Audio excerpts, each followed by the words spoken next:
Okay, hopefully you've had a little bit of time to go over last night's lesson. If not, just briefly, we're mainly focusing on the title topic, which is Ki Tetzei, when you go out. And the beginning, and this has a particular name to it as well, it talks about when you will go out to war. And you take captives, and you notice among these captives a woman whom you desire. And so last night we looked at how, at least in previous years, we've looked at this particular portion as a portion of causality. In other words, if this first commandment is broken, then it can lead to the breaking of the next commandment, which is when you come to hate one of your wives, which can lead to the next commandment, which is the rebellious son, which can lead to. And so by tying them together with potential causality. Now, what this does not mean is that there's a 100% assured that this is going to happen if this happened, and this is going to happen, but it says there's a strong possibility because of the contributing factors. And so we can also take another tool, because we often use biblical hermeneutics, which is tools of interpretation. And you've learned tools like the rule of first mention. You've learned the rule of progressive mention. You've learned the rule of complete mention. And there's also a technique that Yeshua used a lot, which is called Kal v'chomer. And with Kal v'chomer, it means from the light to the heavy. In other words, if this lighter thing is true, then how much more would this heavier thing be true? In other words, he says, if your father cares for even the sparrows, if he cares about them, then how much more does he care about you, who are made in his image? And so as we look at this beginning instruction about what to do if you look at a woman from another nation, you find her attractive, and you decide you want to marry her, this is what she must go through if she intends to become not just your wife, but also in becoming your wife, there's an acknowledgement here. It's like a simultaneous event that she's undergoing a conversion. And now the modern term conversion in Judaism is much more technical, it's much more extensive, it's much more expansive in its requirements for a legal conversion than historically what we see in the Tanakh, that we would, in our day and time, call a conversion. So it's not like you're comparing apples and oranges, but I think it's like you're definitely comparing the apple at different stages of development. And so when we look at, say, the conversion of Ruth, we can see that it is much different than modern requirements. Nevertheless, there's a clear crossing between the faith of my father and mother that they passed on to me, and this new faith taking on the identity with the covenant people, with the land, the covenant, the people of Israel. That's my new identity. So it's still a definite step. It's just that the steps are not so clear-cut in the Tanakh. Nevertheless, they form the basis of modern conversion. Just like when you see Naomi try to turn away Ruth 3 times. Okay, that's still done today. There's still a technical requirement. You need to turn away the potential convert 3 times, and then if they persist, then you go ahead and teach them. There's some other things here, even in having Ruth immerse herself or to bathe herself.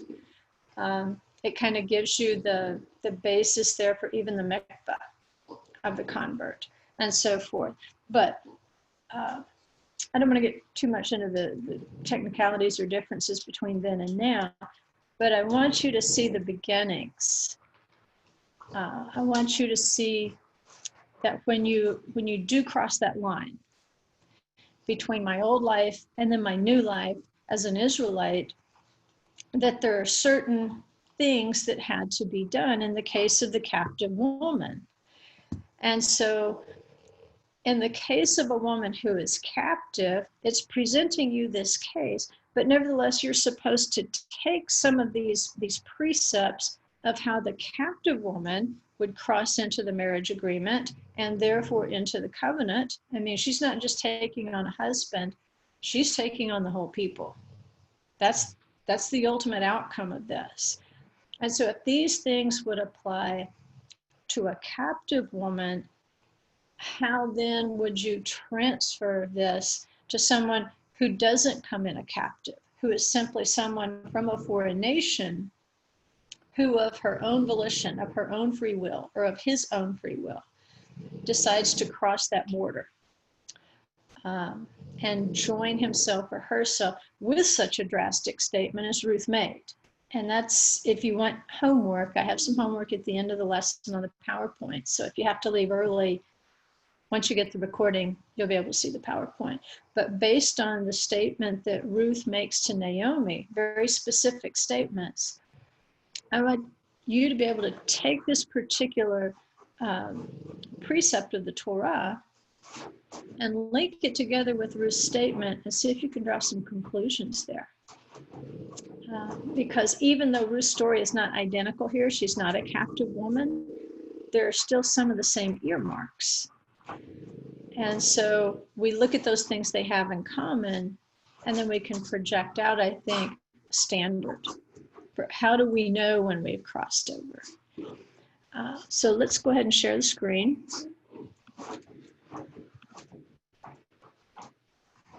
The dog is standing on her head.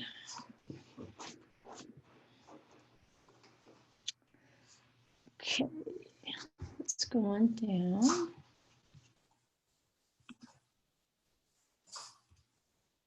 So we talked about causality as a literary device in this portion. We looked at the term Tetzei, which is when you go out, in terms of going out to war. And then we found another context. We're building context for going out.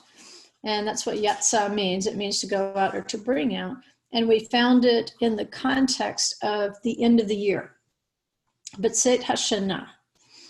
And this refers to going into the 7th month, but also going into the beginning of the year.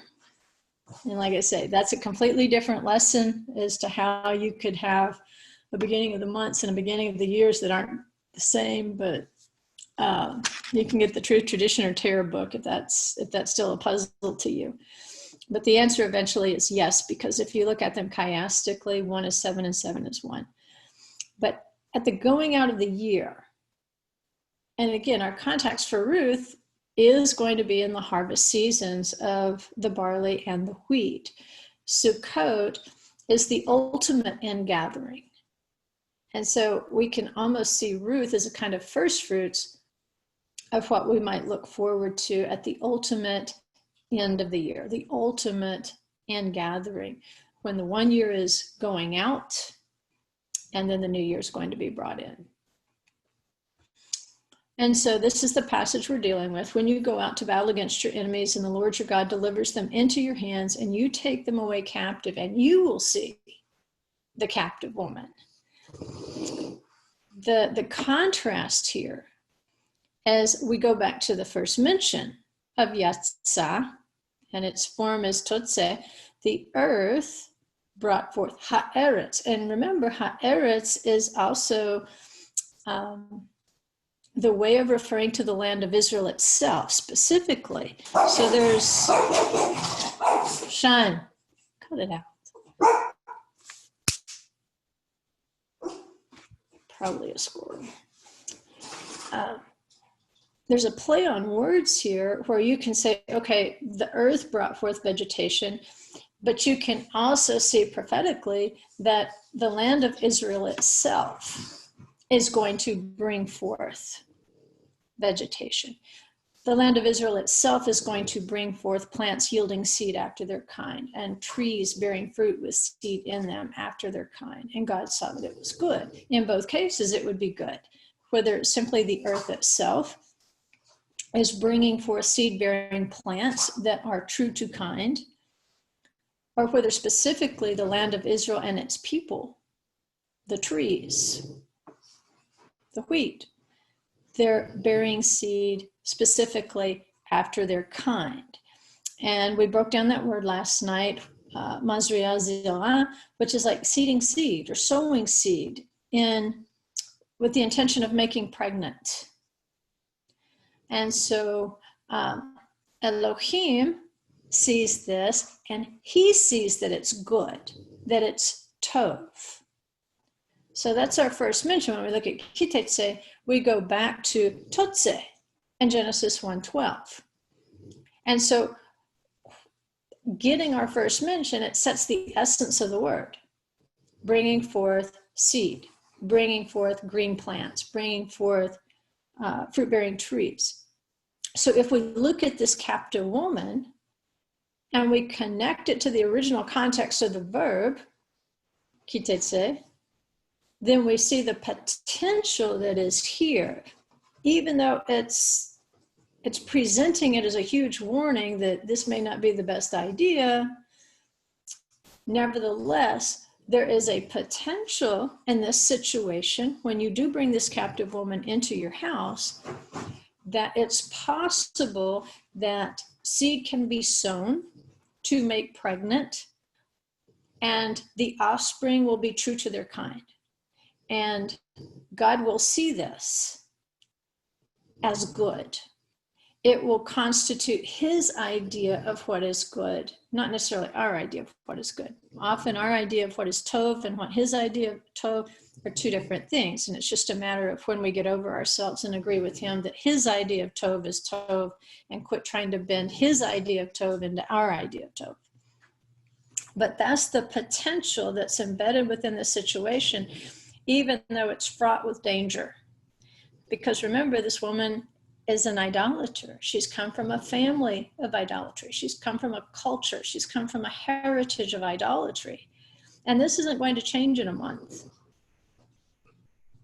However, something critical should change in this month. So, let's see. This is called, and I'll finish the sentence now. And you see among the captives a beautiful woman and have a desire, a cheshak for her, and would take her as a wife for yourself. This is called the law of the Yefat Toar. Yefat is beautiful, and Toar is form, outline, like the image. So because you don't know this woman intimately yet, you have seen from your human point of view a captive among all these captives, and to you she appears to be beautiful of form. She looks good, and you say, wow, I'd like to have her for a wife. And at this stage, it's warning you that it's quite possible that you have been seduced by her beauty alone, by her form, her outward appearance alone. That's why I do not like how sometimes the English versions just take the liberty of not translating every word. And in the case of the NASB on this one, they decided not to translate Toar. But it makes a difference in how you're reading the passage, because there's lots of descriptions of women as Yafa, beautiful, but in this particular case, it emphasizes that she is Yefat Toar. Yes, she's beautiful, but it's of form. She has a shapely figure. It's her outline. It's her outward image. It's what you see on the outside. And based on what you're seeing on the outside, it arouses a passion. And chashak, it means to set your love upon, to delight in. And the context is you're delighting in her outward appearance. And at this point, it's when your 18-year-old or your 20-year-old drags in something that you would have never imagined for a spouse for him or her, and they're covered with all the signs of idolatry, and your intelligent teenager tells you, oh, well, she'll change. Oh, well, he'll change. And you as the grown-up are thinking, oh, but sweetheart, you just have no idea how difficult change can be. Because you have the benefit of hindsight. You have the benefit of having lived long enough to have experience in such things and seen the more frequent end of such relationships where one child is brought up with a strong foundation of faith and the other child has very little in the way of foundation. In some cases, it's true.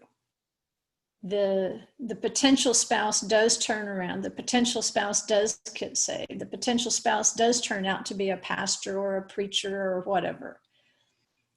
But we all know the odds are very limited. The odds are small that that's going to happen. But I think that's the very reason that this law of the Yefat Toar is included, because there is a possibility. Now, I think it's your job as a parent to discourage this in every way. And how would you discourage it?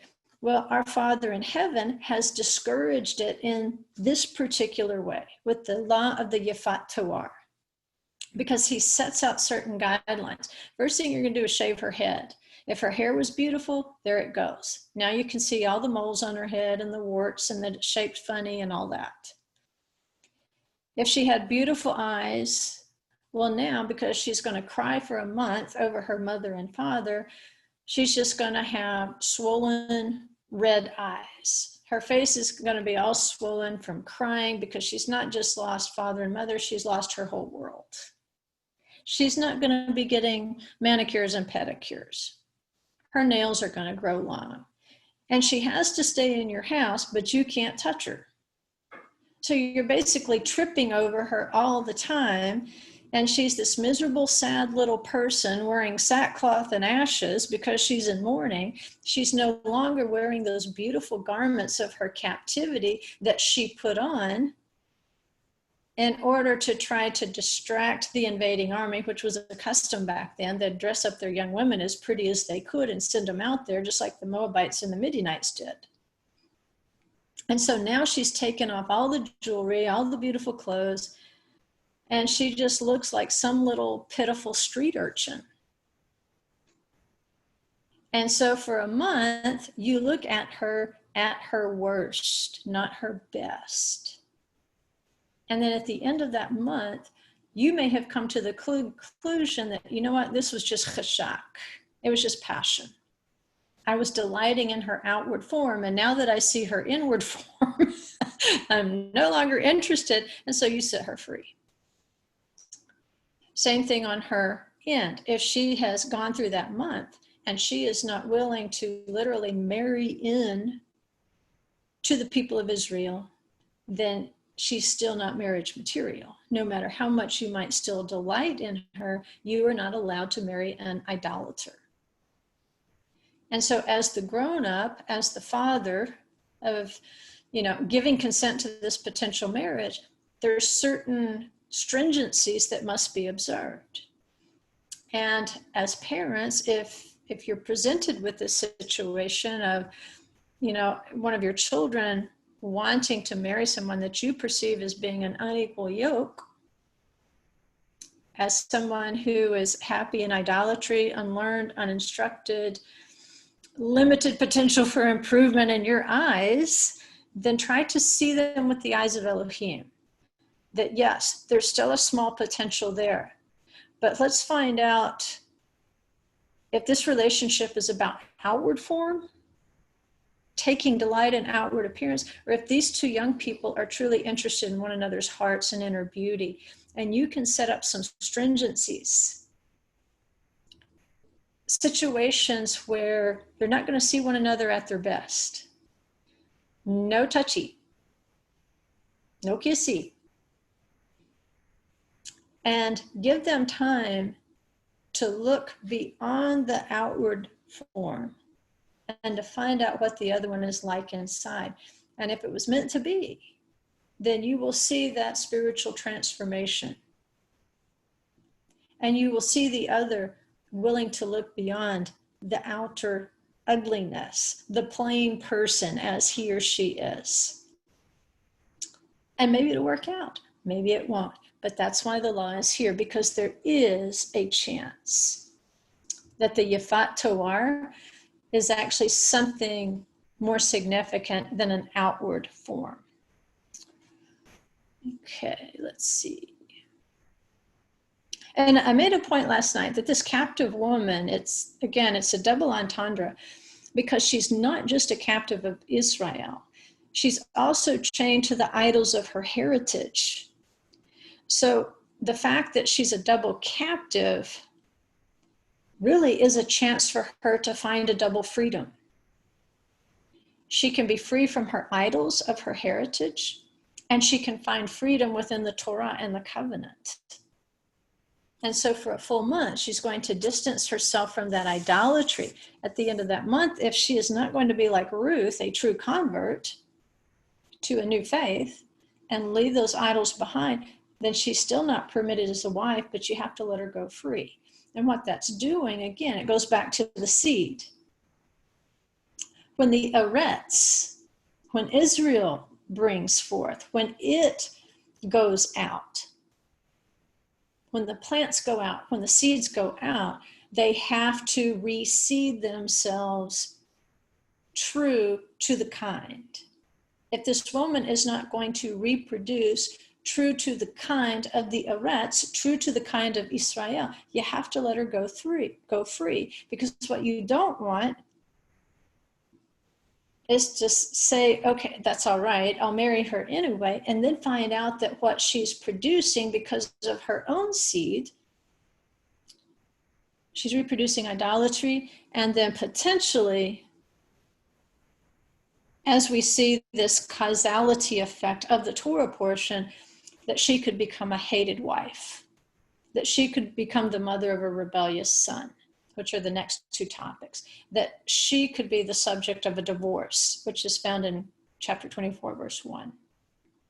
And so this is where we get the idea of the Yefat Toar leading to a second, then a third, and so forth. When you introduce the strange seed into the Eretz, into Israel, then you end up with rebellion, idolatry, broken marriages, and so forth.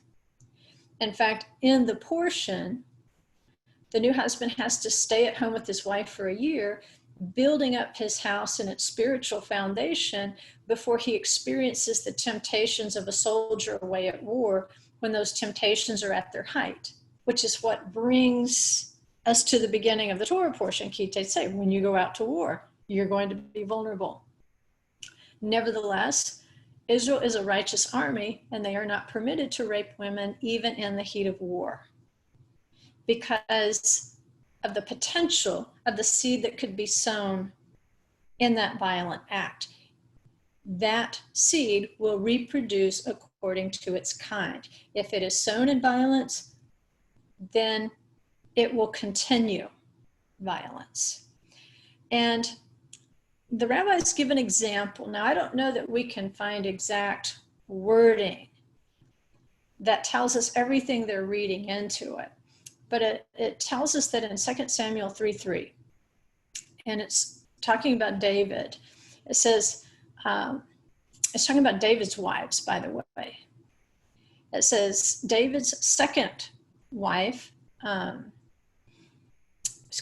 David's second son, Chileab, by Abigail, the widow of Nabal the Carmelite, and then his third son, Absalom, or Abshalom, the son of Maacah, the daughter of Talmai, king of Geshur. Now, we don't get a great story about how David managed to marry Maacah. We get minimal information, but we know that she's the daughter of a king of Geshur, which is going to be up around the Golan area, Mount Hermon, the Golan Heights, that area up there. And so Avshalom is going to be the third son, which should for us be representing the resurrection, which would take us back again to the third day of creation. We just read the first mention of Tetzei. But there was something between Ma'akah and David that reproduced a bad seed, Avshalom.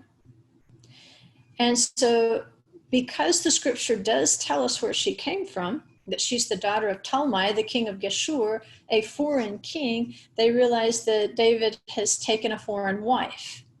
And when you take a foreign wife, there are certain requirements that really are based on this Torah portion right here. And of all people, David knew the Torah portions.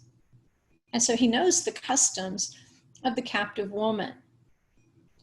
He knows that based on the customs of the captive woman, when you take a foreign woman as a wife, then she has to meet the same qualifications, even as this captive. If this is true, then how much more is this true? And so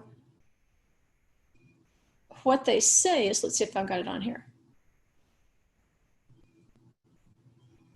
I don't really think I do. I think I just read the story and assumed you guys knew it.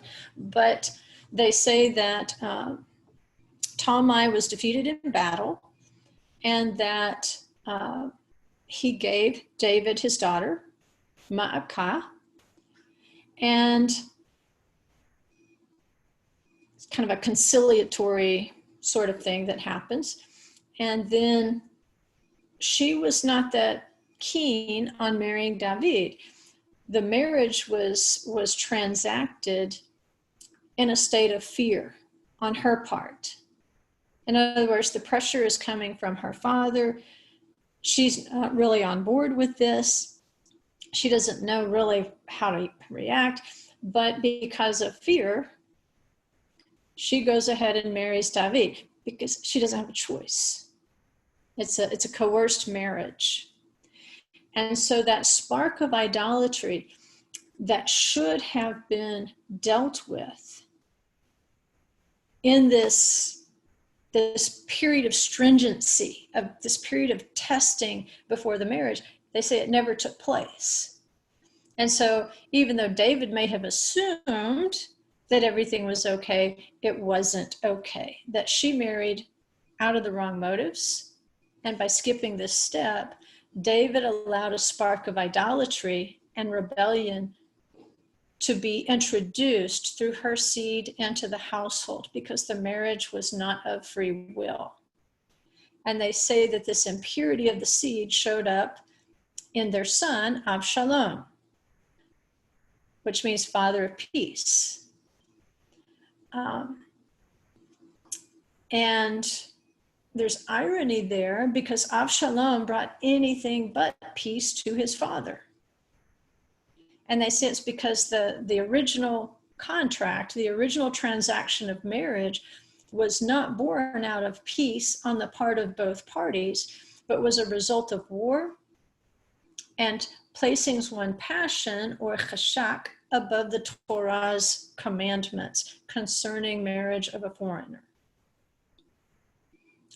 And so when we pick up the story, when we start getting more details, is at the rape of Tamar, Absalom's sister.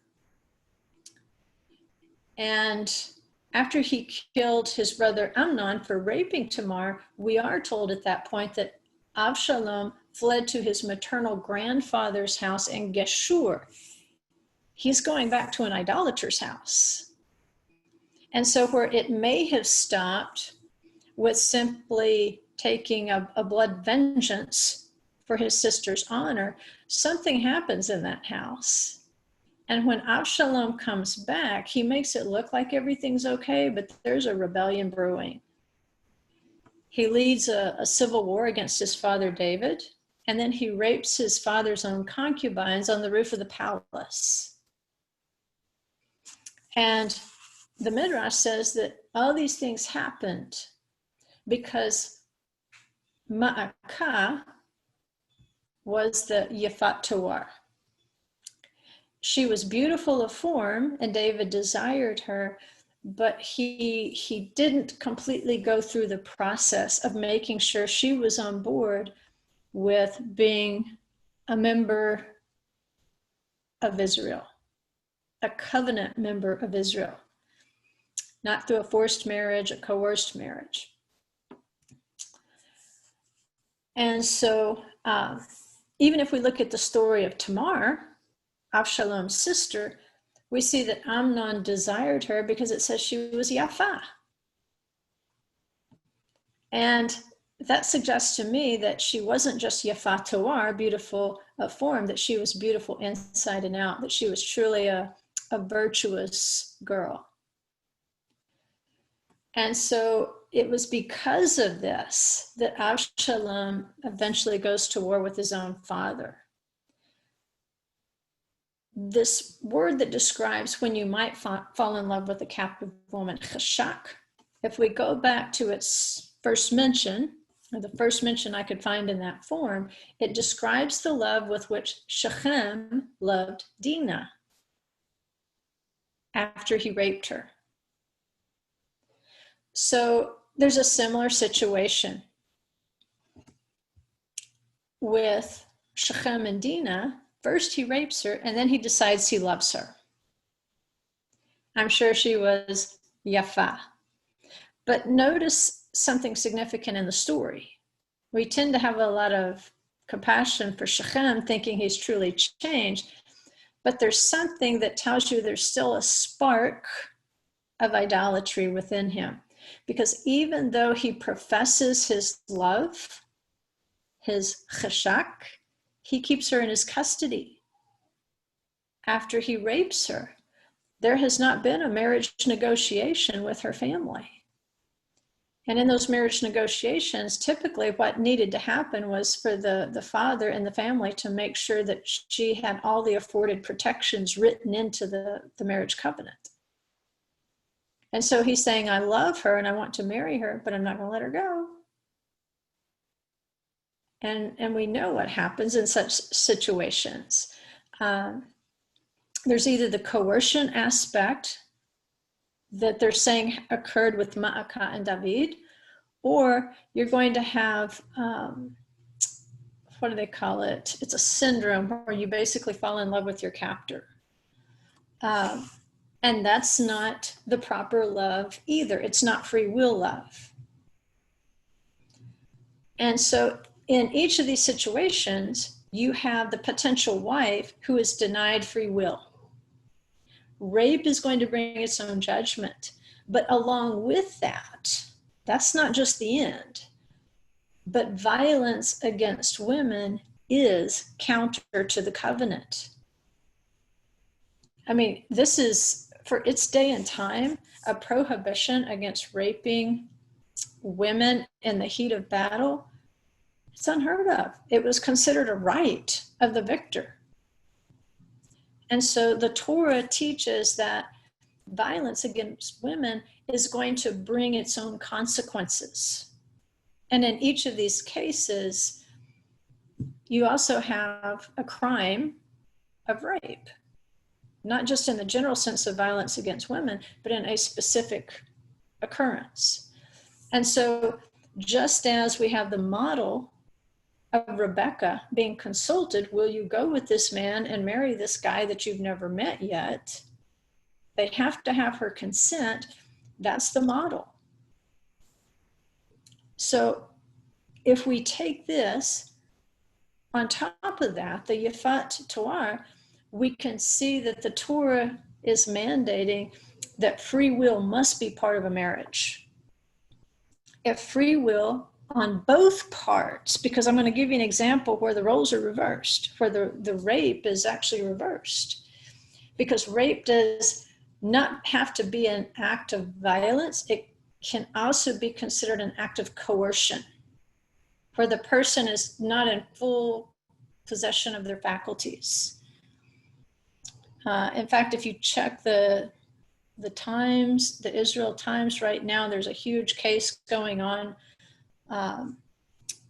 where I believe at least 13 men have been arrested in a lot for a gang rape that, from the reports, could have been up in double figures.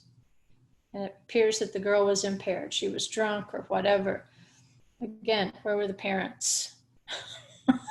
For the time that it took for such an extensive list of people to become involved in the violence and the rape, where were her parents? I don't get that. Letting a 16-year-old out of your sight for more than 5 minutes, because I know how it was when I was 16. And if you know what it's like when you're 16, you more than ever need to know where your children are, because there's predators and there's prey. Torah is teaching us this, and we can't be willingly obtuse about it. Ugliness is out there. And so not only must we be conscious of any of that ugliness in us, we must also protect the innocent who may suffer because they're not so savvy yet about the beast, the desire of the beast that's out there. And so in order to ensure that our marriages are not contracted, that relationships are not joined in violence and coercion, this is the pattern. And so if free will is not involved, then we will never see the true form of the marriage. We will only see the exterior form of the marriage. It's because Dinah was not free. She was chained to Shechem's desire. And you can see how this works. Once Amnon raped Tamar, he hated her.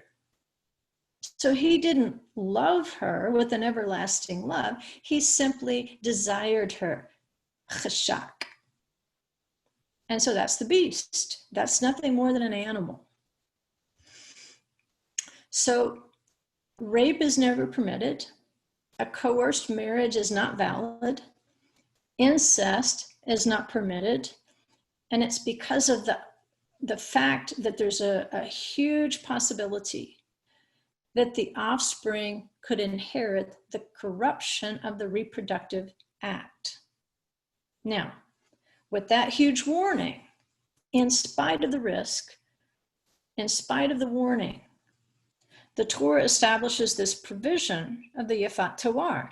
It's possible that something that you're seeing on the exterior is actually stirring something much deeper in your spirit, because there's something in this woman that you're seeing that is more than skin deep.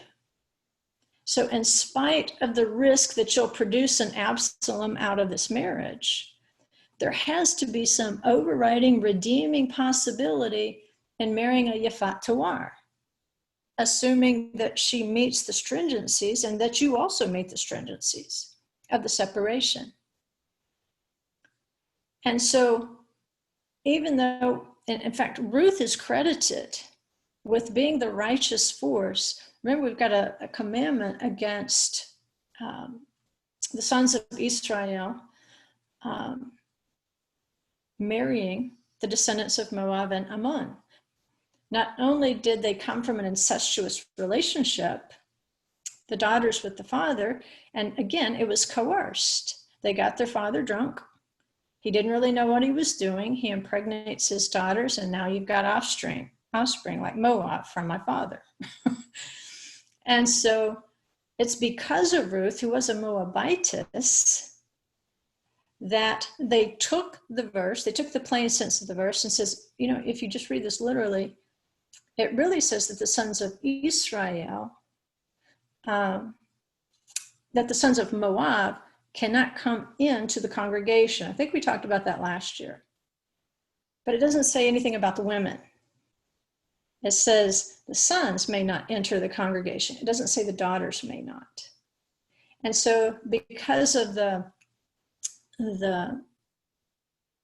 righteousness of Ruth, they took the plain sense of the Torah and said, yes, a female, a Moabitess, may enter the congregation. Because what did they look at? they looked at her, and I'm putting in quotation marks, conversion, that she freely chose to fully follow the covenant of Israel and to become part of Israel. And what they know is that she didn't make this conversion like in the Yefat Toar, where you're basically doing the conversion in order to marry. They're saying Ruth was way more righteous because she had no expectation of a remarriage. And Naomi rejects her with that. She's like, Ruth, go back. I don't have any more sons to give you. There's no expectation for you. The Bethlehemite men are not going to want to be with you other than in a beastly way. They're not going to want to marry you. And so she tries to send her back. And Ruth says, I don't care. I want to keep the covenant. And that's going to be part of your homework, is to go through Ruth's statement and see her affirmation of faith, and how we could probably say Ruth was already converted before they reached Bethlehem. In fact, I suspect that Naomi had been instructing her ever since Ruth married her son, that she had a great background, because there's things that she does and she says that lead us to believe she's as familiar with the details of this Torah portion and others as any other Israelite.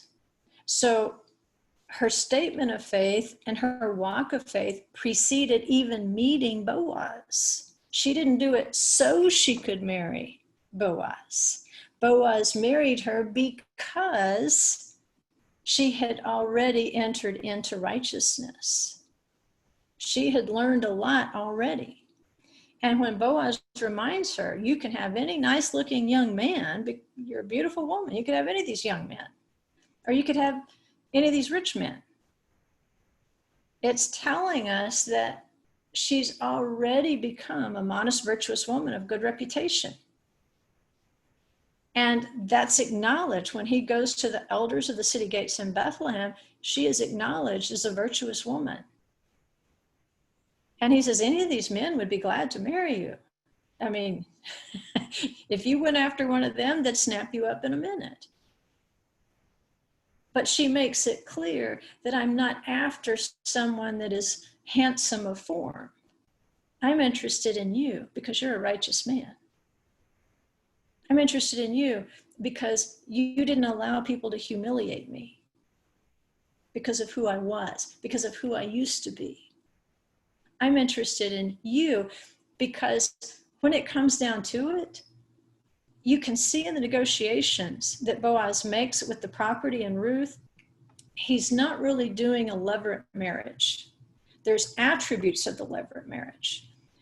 Even the sandal, it's very close, not exactly, but you can learn from one and the other by putting the two concepts together. What she's interested in is keeping Naomi's property, her inheritance in the Eretz, intact. Remember, was it last week or week before last when we talked about how Nabot rejected Ahab's offer to buy his vineyard because he says, oh, I can't give away my inheritance in the land. That's important. That's a resurrection thing. It's good faith on my part to work this land and to give the tithes and the corners and the first fruits from it. It's important to the future. And so this is what Ruth is interested in. She's interested in carrying on her husband's name, Machlon, and she's interested in preserving his inheritance intact and Naomi's inheritance intact. Because remember, when the tribes settled, they settled not just as tribes, but as clans and families. So pretty much if you look at Bethlehem, they were all at least distantly related. Somebody was somebody's second cousin in most cases. So everybody knows everybody. When Naomi and Ruth make their entrance into Bethlehem, everybody's, wow, it's Naomi's back. Why? Because they're all related in some way. And so Ruth is interested in saying, okay, the inheritance in the land is of utmost importance. It tells you she knows a lot about Torah. And she knows about the spiritual Torah of inheritance. And by not going after these young men, instead she goes to the one who can ensure that the properties remain adjacent to one another, that the family property is not broken up, that it remains in that possession. And so she goes for Boaz, who was said to be an 80-year-old man, because he is the one who can redeem that land. And she wants to marry him, and I'm assuming because Naomi explained this to her and taught her Torah, if she marries Boaz, then because he's such a generous man, he would redeem this field, he would marry her, and it said when she would go into the field, the people would look at her and say, oh, she used to be married to Machlon. And so in a sense, it would be like a levirate marriage, that Machlon's name would live in a good place instead of the land of Moab, a land of idolatry, that she could bring forth children and people would still have a memory of her first husband in the land. But it's only after Boaz has noticed her Torah-informed hard work, that's what attracts him. It's not her physical beauty. He notices how beautifully she's doing Torah, how gracefully, how humbly she's doing Torah. And so there's a lot of nuances to this that we miss. But Boaz is pointing out these great principles. I think of not just the Torah portion, but the Yefat Toar.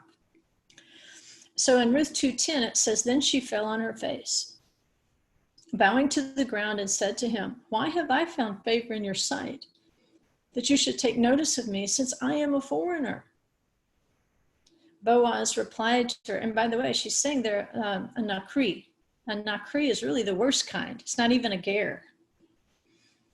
Boaz replied to her, all that you have done for your mother-in-law after the death of your husband has been fully reported to me, and how you left your father and your mother and the land of your birth and came to a people you did not previously know. So this has some of the earmarks of the Yefat Toar, leaving your father and mother and the land of your birth, and then coming to a people that you did not previously know. But what Boaz points out, she says, I'm a foreigner. But then he says to her, now wait a minute. I've already heard, and in fact, in the text, in the Hebrew text, it says, I've been told. It doubles it. In other words, everywhere I go, I hear about this. I have been told of all that you've done for your mother-in-law after the death of your husband. What does that tell him? She did not marry into this covenant out of coercion. She did not marry under a threat of violence. She didn't come into the covenant because she had no other choices. It was a voluntary, informed, intelligent, free will decision, because he says, after the death of your husband. Had it only been because she found her husband beautiful of form or handsome of form, and she's like, okay, I'll do some of this Torah stuff just so I can be married to you and keep your mother off our backs. That's not the way it was. Maybe with Orpah. But with Ruth, there was something that her husband saw in her, and there was something she saw in her husband that was beyond the outer form. There was a beauty inside both of them. And even though he dies, his name, Machlon, it means like a wasting sickness or to be annihilated from a sickness. Regardless of that, his name lives on because of her. That there was some spark of something that was redeemable, and she wants to make sure that that is remembered. Not in the land of Moab, but that she's bringing his name into the fields of Bethlehem to be remembered there. And Boaz is the only one that's going to be able to do that because of the property that's joined to the family name. So we see some of these points here of the Yefat Toar. Leaving the father and mother, joining a people that you do not know. He points out that time has passed, just like it must with the Yefat Toar. Time needs to pass without physical intimacy so that we can work on the spiritual things and look at the spiritual things. And he says, all that you have done in this time that has passed since your husband's death, it proves to me that your decision to join yourself to us was one of free will. That you have freely and completely joined yourself to a different people, a people who you did not know. And so you might be calling yourself a foreigner, but it's just a label, because who you are on the inside is something much greater. He said, who are you? When she goes to the threshing floor at night. And what's interesting is the verb, or I believe it's an adverb, that describes how she approaches him on the threshing floor. It's the same root as her ancestor, Lot. And Lot's name means stealthy. And so she approached Boaz in the same way on the threshing floor. She approached him stealthily, under cover of darkness on the threshing floor. And he said, it startles him, and he wakes up. He says, who are you? And she answers, I am Ruth, your maid. So spread your covering over your maid, for you are a close relative, a goel. And he said, may you be blessed of the Lord, my daughter. You have shown your last kindness to be better than the first by not going after young men, whether poor or rich. And so now he can see for sure she's not disturbed by his old age. She's more interested. What does she say? You're a goel. Because Naomi has taught her all these things. You're a goel. We have a close relationship. We're family. And at this point, if he suspects any spark of idolatry is left in her, he would object to this. He would say, we are not family. But he doesn't object. He doesn't disagree that he's a close relative. He doesn't disagree that he is her goel, or that he is even her dead husband's goel to redeem his name. He just accepts that she's already in the family and she's marriage material. And he praises her for seeking a holy marriage to redeem her husband's name, which could have been, like the name Machlon, annihilated. She wants to redeem her husband's name and his inheritance in Bethlehem. She wants to reproduce seed that is tov in the eyes of Elohim, not in her own eyes. Because if she went after the young man, poor or rich, there might be seed based on outward form, based on idolatry, based on an image that could be passed on to the children. So she's not seeking her mate based on chashak, which can be a love that's only soul deep. It only lasts till the batteries run out. But she wants a love that's going to produce tov, that's going to produce that which is good in the sight of Elohim. And you all already know what a goel is. It's a kinsman redeemer. And he can be a redeemer from exile. He can be a redeemer from bondage. He can be a redeemer from death. He can be a redeemer that acts in the levirate marriage, marrying his dead brother's wife. And when he does that, he resurrects a like kind seed from death and annihilation. So what the dead cannot do for himself, which is produce life, the goel will do for him in a type and a figure of the resurrection. It's a great way of thinking, like, once we're dead, there's nothing else we can do for ourselves. But what Yeshua can do for us, even after we're dead, will produce life and fruit that will be tov in the eyes of Elohim.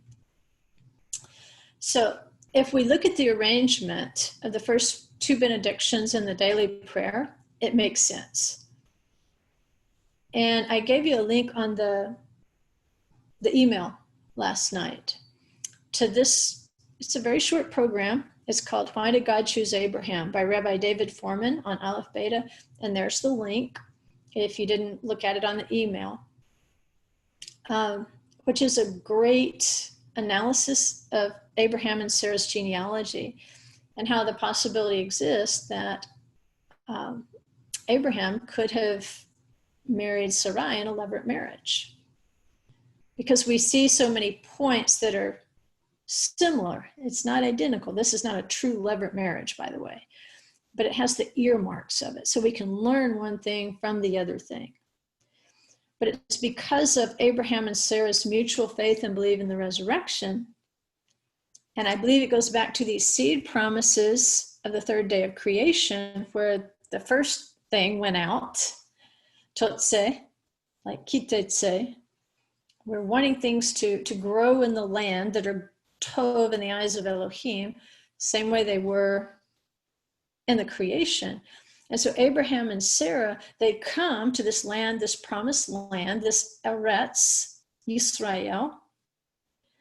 And what they want to happen in the Eretz Yisrael is they want something to Eretz Tetzei.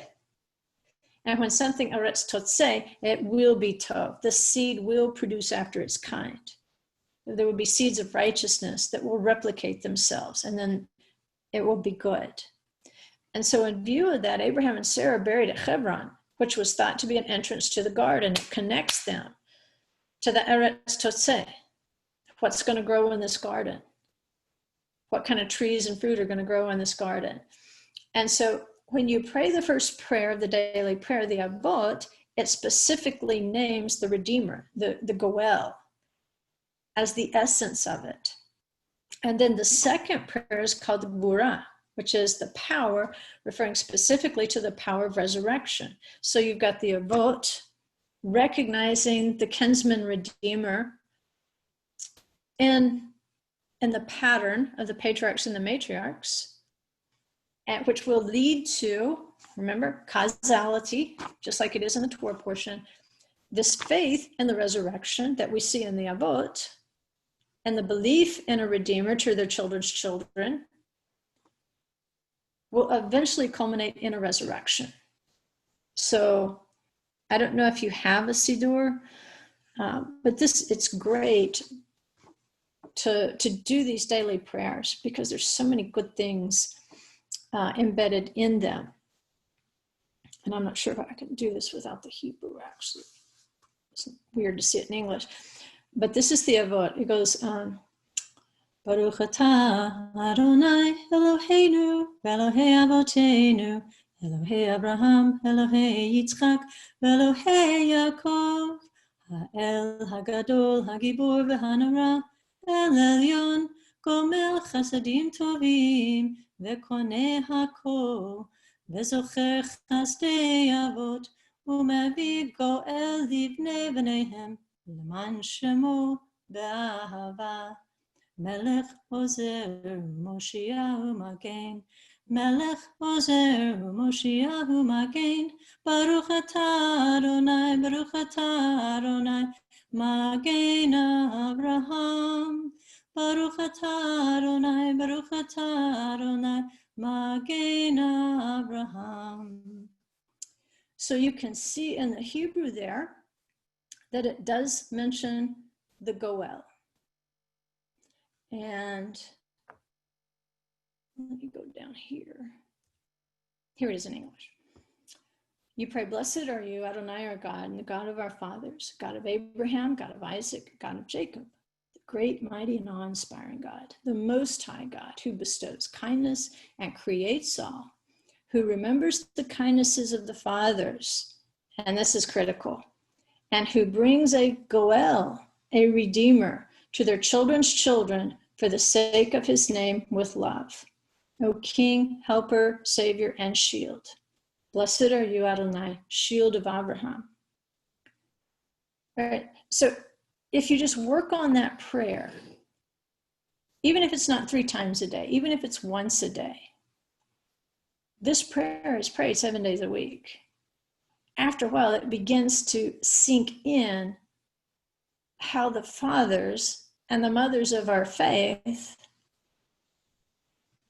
have been that pattern, why Paul brings up that we're children of Abraham, because he has brought a redeemer to their children's children.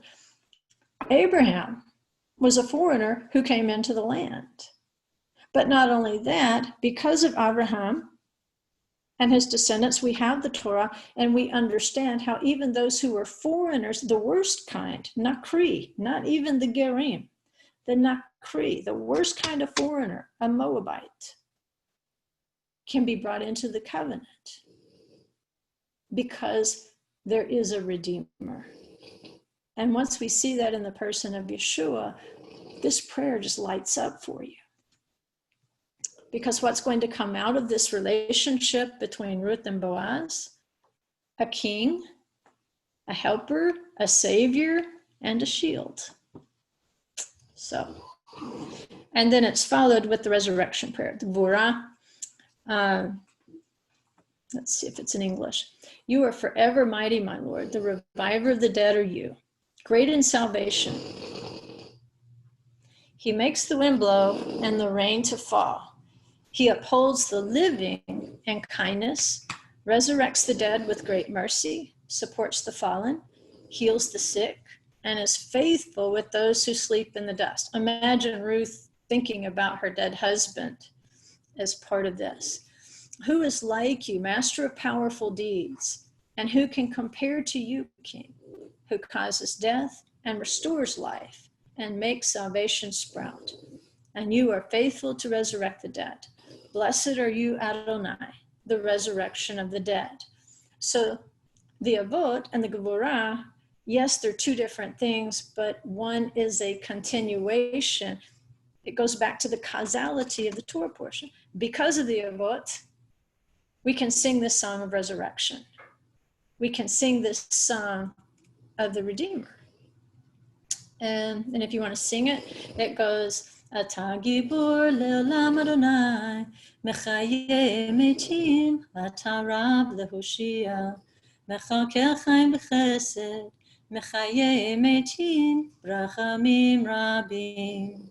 Somech noflim, rofe cholim, umatir asurim, umkayem emunato, lishanei afar. Michamok haba gevorot, umi domelach, melech memidunche, umasmiach Yeshua, v'ne'amarata lehachayot metim. Baruch ata Adonai mechaye hametim. And that's just, 3 times a day, you're singing of the resurrection, it eventually gets down in your spirit, and you just start living in that state of resurrection. It doesn't really matter if you die anymore because you get the resurrection. I mean, you're not volunteering to die, but it's okay to live with one foot in the garden. So we see that although Ruth is descended from a prohibited seed, an unfamiliar and strange male seed, and remember, they prostituted their daughters in order to cause the Israelite men to stumble into idolatry in the wilderness. What we see is that in Ruth's free will, those daughters, and I taught that lesson last year on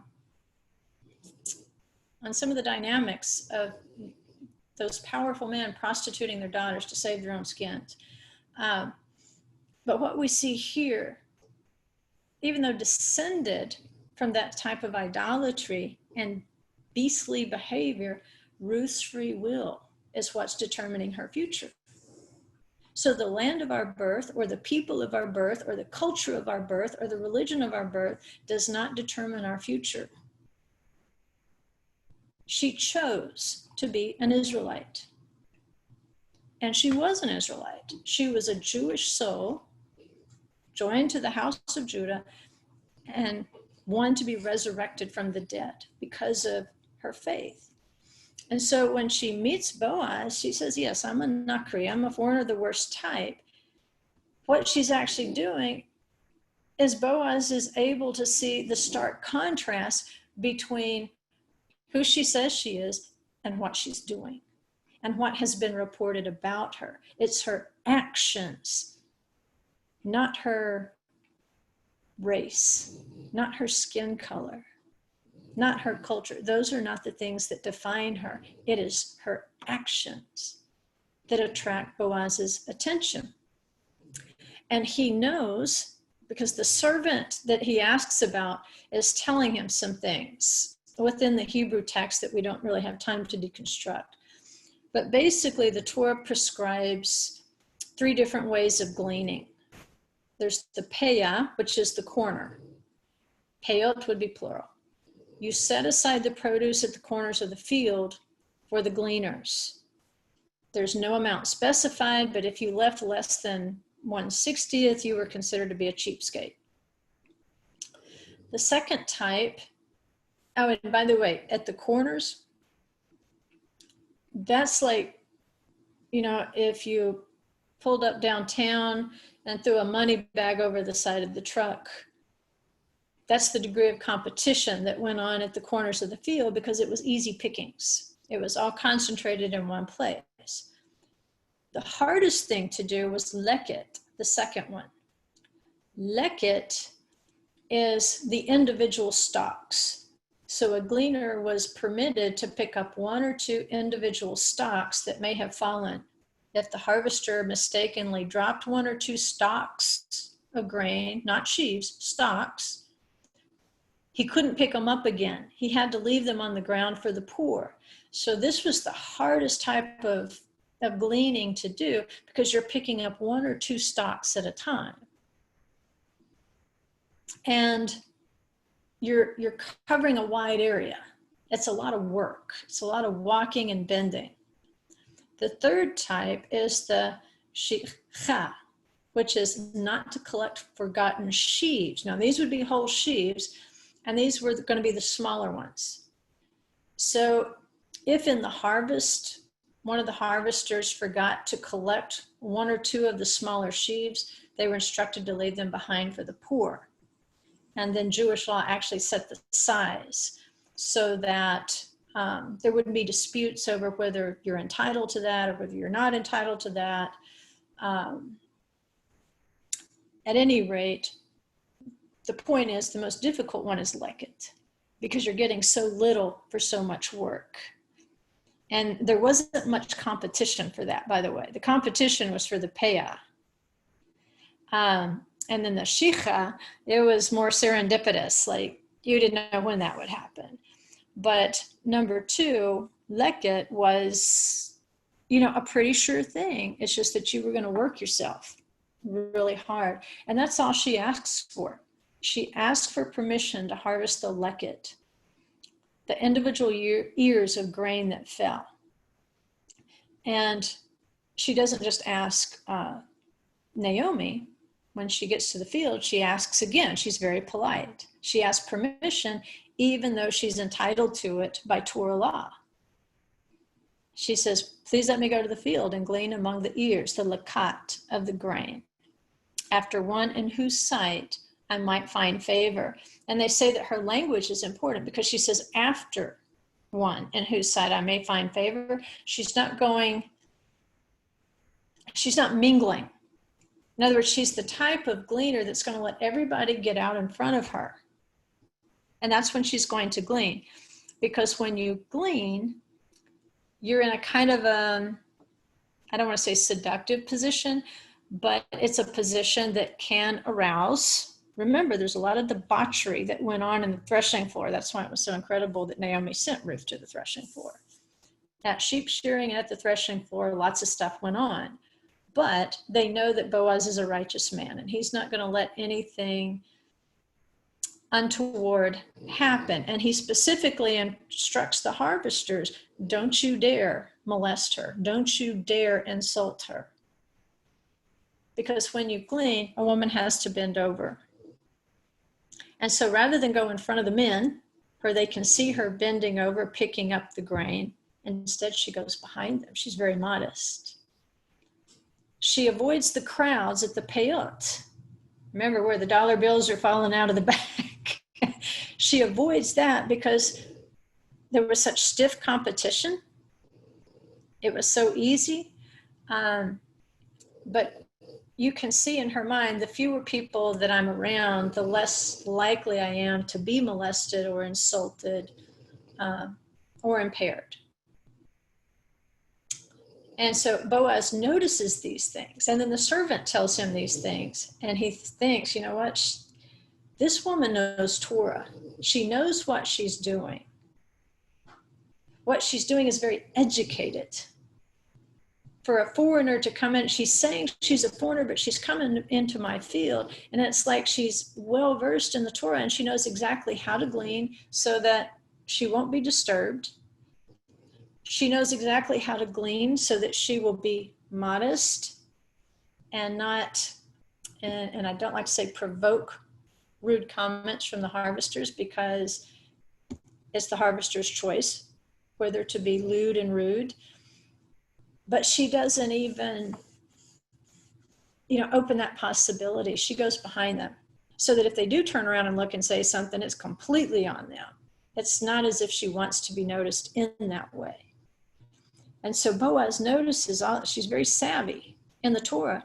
So he says, look, I know she's not going to take anything she's not entitled to have. If you leave a big bundle, she's not going to take it because she knows she's not entitled to it. She knows she's only entitled to the small bundles. She knows she's only entitled to a couple of things of grain if we forget them. And so he tells them to, on purpose, accidentally drop the appropriate sizes so that she can take more.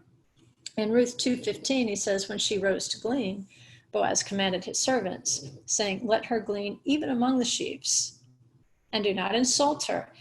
In other words, even where the big bundles are. And then he wants them, he says, also, you shall purposely pull out for her from the bundles and leave it that she may glean, and do not rebuke her. In other words, he says, downsize your bundles so that it meets the requirements and she can pick it up, because she's not going to take something she's not entitled to. She knows what she's doing. And so this Torah portion is putting this process of Ruth's redemption in the context of Tetzei. There's, like I said, there's earmarks. It's not identical, but one custom is going to remind of the other. In Deuteronomy 25:9, it says, if brothers dwell together, and it goes on, of course, the one brother dies. And then if the other brother will not agree to marry the widow, his brother's widow, in order to keep the brother's name alive through offspring, it says, then his brother's wife shall come to him in the presence of the elders, remove his sandal from his foot, spit in his face, and answer and say, so shall it be done to the man who will not build up his brother's house. So in the story of Ruth, it's a little bit different sandal situation. It's like a token. And so if you come to an agreement on a property transaction or a purchase, obviously it's going to take you a while to go round up the cash for the transfer and to make the formal transfer. So in the interim, in order to bind the agreement, they would pass a sandal to the other one. And when people witnessed the passing of the sandal, it was just as good as the passing of the money itself. You were bound like a signature to that agreement. And so this one custom, the levirate marriage, is reminding us of what's going on here with Ruth, because we know her father-in-law fled a famine in Bethlehem to go to Moab. And there's no father or brother to redeem her husband Machlon's inheritance. And so it presented a chain of succession issue that wasn't so easy to sort out. Because remember, properties were adjacent. And this is in the time of the judges, by the way. Because remember, she's the ancestress of King David. And so Boaz had to sort out this chain of succession. Apparently, Ruth's father-in-law, Elimelech, had a brother whose name was Tov. And he's called by a Hebrew expression, but it translates out as so-and-so. It's often used to say so-and-so, just like to give an example of somebody without giving a name. But they say his real name was Tov. And so Elimelech's brother Tov was closer in the succession. It was his first right to redeem the family property. And he's willing to do it until he realizes Ruth comes with the deal, that she's not willing to sell. Naomi's not willing to sell unless Ruth is part of a marriage. So it's not precisely a yibum or a levirate marriage issue, but it's certainly one of redeeming the field that's tied to a marriage. Because Boaz has to sort through these legalities, that's how we hear that in the city gates, the place of judgment, a recognition of Ruth's righteousness, that she's already righteous. She's not entering into the marriage to become righteous. And she's not just a Eshet Yefat Toar. She's not just a woman who's beautiful of form, but they call her an Eshet Chayil, a valorous woman, just like you read about in Proverbs 31. She's the epitome of an Israelite woman. She's the epitome of the Holy Spirit dwelling in a woman of Israel. And so there's a twin verse to Exodus 23:16, which describes this going out of the year. And it's Exodus 34:22. It says, you shall observe the Feast of Weeks. This is when the Book of Ruth is read, by the way, at the Feast of Weeks at Shavuot, the first fruits of the wheat harvest. And the Feast of Ingathering, it says, at the year's end, the Tekufah. And so, again, bringing Ruth into the harvest, even bringing linguistically the Yefat Toar into a time of harvest. Because remember, it's a 1 month period. It's a 1 month waiting period. And this portion is typically read in the month of Elul, which is leading us up to the 7th month, and the going out of the year, the turn, the tekufah of the year, which comes from Nakaf. And so this time of contemplation in Elul, you know, the girl, it didn't have to be this month. It's just a type. But she's mourning, she's ugly, she's empty, but changes are going on, hopefully. Changes are going on inside of her. She's separating from the idols of her ancestry. And she's contemplating the commitment to the covenant. 2 kinds of covenant, the covenant with Israel and then a marriage covenant. So Sukkot is a time of ingathering. And it's not just barley, it's not just wheat. Ruth stands in the middle of that. She's read at the wheat harvest. But yet there's one more harvest coming. It's the ingathering, it's Sukkot. It's the coming round of the year, the circuit of the year, the end of the year, the going out of the year. It's a part of the change of the year. And so the potential there in the Yefat Toar is that she will undergo a change in this month that will prepare her for the blowing of the shofar on the 1st of Tishrei, that would prepare her to be a bride, that would prepare her even for Yom Kippur, a Yovel year when the redeemed exiles can return to their inheritance. So, what we know is that, or what I believe, is that Yeshua, the bridegroom, he sent the kinsman redeemer, the Goel. I believe he sent his disciples out to seek a lot of Yefat Toars who were scattered among the nations, because he has a passion for a foreign bride. But it's not the same passion of Shechem. It's not the same passion of Amnon for a natural beauty or a form, an outward form. This is a love. Yea, I have loved you with an everlasting love. Ahavat. And his passion for us is because I believe he sees more than just a beautiful form in the beautiful captive. He sees a spark of something on the inside. And he says, you know what, this outside that looks pretty good, it's concealing something much more beautiful on the inside. There's a spark in there. And in spite of all the idolatry that this person was born into, in spite of the heritage that this person was born into, in spite of the ignorance of my word that this person was born into, there's a spark in there. There's a Ruth in there that's willing to learn. And they're not interested in the young or the rich men who were handsome of form. Remember what it says in Messiah, his form was so marred, he didn't even look human. There was nothing to be desired in him in human terms. And yet we look at Yeshua and the tremendous beating, the tremendous battering that his body went through so that his face didn't even look human. And we look at him and we see the most beautiful bridegroom in the world.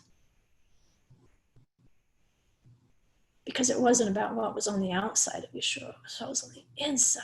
A goel, a redeemer was on the inside. So Yeshua sent his disciples out and says, look for those lovely captives who have just been waiting for somebody to unchain them from the idols of their ancestors. And if they're willing to make a free will decision to join me in a marriage, to join a covenant, to join a people, he says, not all foreign women are the same. Just like Ruth was nothing like her people and the corrupted seed that wanted to lead Israel to sin at Baal Peor. Here's what the Midrash says to this Torah portion. It says, even after all the laws of the Yefat Toar have been enacted, it is a sign that this woman was destined to be converted. In other words, even after she has gone through all this grieving, mourning, feelings of humiliation, feelings of abandonment, separation, being afraid of something new, all the things that we go through, when we turn loose of the old and decide to embrace the new covenant, which is simply the original covenant renewed for people like us, it's going to cause us to walk in his ways. The Midrash says it's a sign that we were destined to be converted. And that's why the Yefat Toar is here, because among the millions and the billions, there is a number that the Father knows are awaiting to be taken captive, so that we may choose to chain ourselves, to yoke ourselves to a new husband, to a new covenant.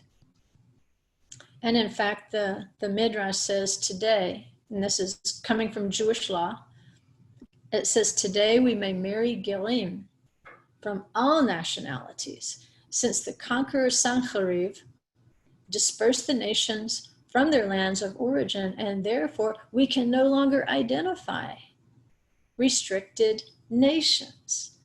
In other words, assuming that this person is willing to undergo conversion to the land, the covenant, the people of Israel, to accept the one Elohim and to see what is Tov is in his eyes, not ours, then there's no prohibition based on your nationality. That's pretty incredible. So, step one's complete. We've been saved from total idolatry and depravity. Our potential bridegroom has done that. And maybe now we're sitting in the groom's house. Maybe we're still mourning our parents and the things we left behind. And if so, if we're still griping about the church, or somebody didn't tell us the truth, the whole truth, and nothing but the truth, or our family doesn't accept us and our new path we're on, why did mom and dad tell me about this? All the things in the past, I think it was Mike Clayton that says we all seem to have this huge rear view mirror and such a tiny windshield. Well, in the house is the time to reduce the size of the rear view mirror, because you really don't need it, and to expand the front windshield. Once we've had our time of mourning, it's a stage, then we got to dry it up. We got to grow our hair. We got to put on our ornaments of a bride, because we've come into agreement that we want to leave those things behind. And once we shut up about them, then that's when I think we'll know we've left them behind. Because the groom desires us, even when we're not a pretty picture. He desires us when we're sitting around crying about how great the praise and worship was when we were back in the church. He loves us even when we're sitting around crying about how many wonderful things there were for the kids to do in the church. Even we're moaning and groaning how it's so hard for our children and grandchildren to find a mate of like kind and like mind. Even as we're griping about all the difficulties of our current condition and how good it was back there and all the benefits we had back there, he's hanging in there. He still desires us. When we're bald, when our fingernails are messed up, when we're wearing sackcloth and ashes because woe is me, he still desires us. And he says, when you're ready to make a free will decision to put all that behind you, when you finish your funeral for what you left behind, and you're bravely and courageously an Eshet Chayil, a valorous woman, a valorous bride, when you're willing to take hold of this covenant with both hands, when you're ready to embrace this land, when you're ready to embrace its people, then I'm going to be here waiting for you. He wants to know if we're ready to marry into this holy mission, like Ruth was. If we're more than just a Yefat Toar, if we're going to be as beautiful inside as outside. So that's the end of the lesson. And if you want homework, I'm giving you just some topics, not really, I don't think it's extensive, but here's some topics out of the Torah portion. And it goes back to the lost things, how in the Midrash, in Jewish law, it brings up about marriage. If a person is willing to convert, it doesn't matter what nationality they are. They're just considered lost souls, lost Jewish souls out there that were destined to come back. There was a spark inside of them. So here's a couple of passages to think about with your study group. And it says, in temple times, if you found a lost article, you announced it, and no one claimed it quickly, it was taken to a spot outside of Jerusalem. Or if it was perishable, you sold it for money, and you took it to that spot, and it was announced there. Those who had lost something could go there, describe it, and claim it. After the destruction of the temple, this lost and found method was moved to the synagogues and learning halls in the Jewish community. So that's just another little Reader's Digest detail of the Torah portion that I thought you might want to talk about in terms of how many lost things that crop up in the Torah portion. And would we be one of those lost things that could eventually be claimed? Or do we have a heritage that was lost to us that we could reclaim?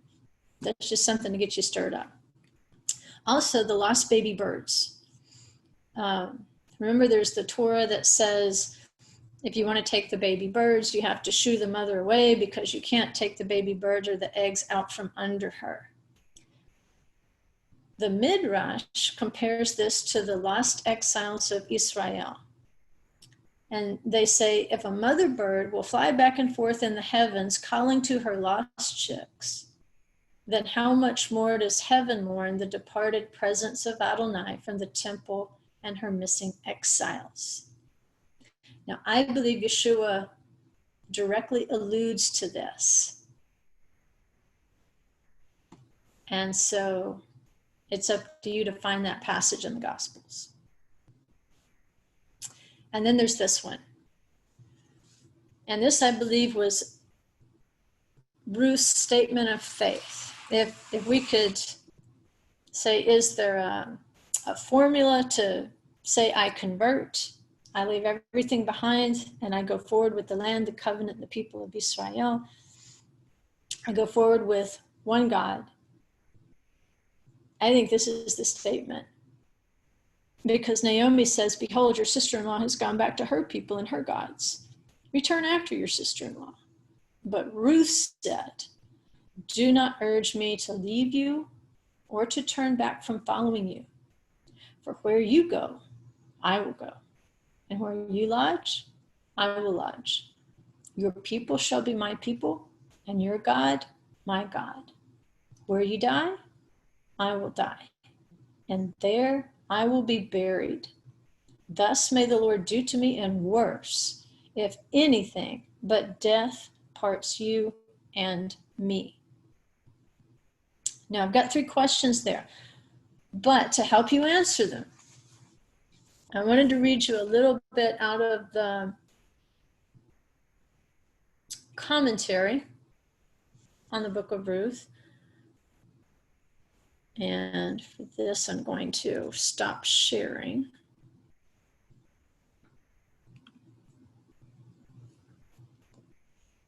Okay. Taking the points of that statement, here's what the commentary says. When she says, do not urge me to leave you or to follow or from following after you. She says, the commentary says, this is based on Naomi having instructed Ruth in the laws of Shabbat. And specifically, traveling on Shabbat, because you don't want to travel to carry a burden. And when Naomi instructs her in the laws of Shabbat, and the fact that you can only travel a certain distance so that it won't be work, Ruth replies, wherever you go, I'll go. If you only go 2,000 cubits, that's how many I'll go. When you rest on the Shabbat, I'm going to rest. And she says, it's my desire to live in Eretz Yisrael so that I may fulfill the mitzvot that the Torah associates with that land. In other words, if you're going to Israel, then I want to go because there's certain mitzvot I can't do here in Moab. Take me with you so that who can do the laws of gleaning unless you're in the land, unless you're in the Eretz? And she says, I want to do those laws. Take me with you. When she says, where you lodge, I will lodge, it's because Naomi had instructed her on the mezuzah. And she says, oh, this is wonderful. Wherever you live, I'm going to live. If you say there's supposed to be a mezuzah on the door, I want to have a mezuzah on the door. When she says, your people are my people, Ruth says, I will never forsake the Torah. Which means I will never forsake the oneness. She's taught her basically the Shema. Your people are my people. I will never forsake the Torah and the oneness of God. Naomi says, we've been given 613 commandments. Ruth says, your people shall be my people. I am now part of the people and I accept all the mitzvot. Take me to the land so that I can do the mitzvot there. When she says, your God is my God, Naomi instructs her, we're forbidden idolatry. And Ruth says, your God is my God. I'm with you. No more idolatry. And she accepted the sovereignty of God, accepting that he is one by accepting all of his commandments. And when she says, where you die, I will die, the Midrash says Naomi had explained to her the 4 forms of capital punishment when you live in Israel. And Ruth responds, by whatever mode you die, I will die. In other words, let's hope you're instructing me properly so we don't have to die. And then she says, but I want to die in Eretz Yisrael. And she says, there I will be buried. And it says, from here, our sages tell us, the one who is buried in Eretz Yisrael is likened to one who is buried under the altar. So you think of those souls in Revelation crying out under the altar. You know, it's people with a Ruth mentality. Wherever you go, I go. Wherever you die, I die. This is my destiny. For this I was born. Don't look at where I'm from. Look at where I'm willing to go in the land, obeying the covenant with the people of Israel. And so I wanted to just read you that little bedtime story there, so that if you did that last set of questions, that it would give you some guidelines to go by.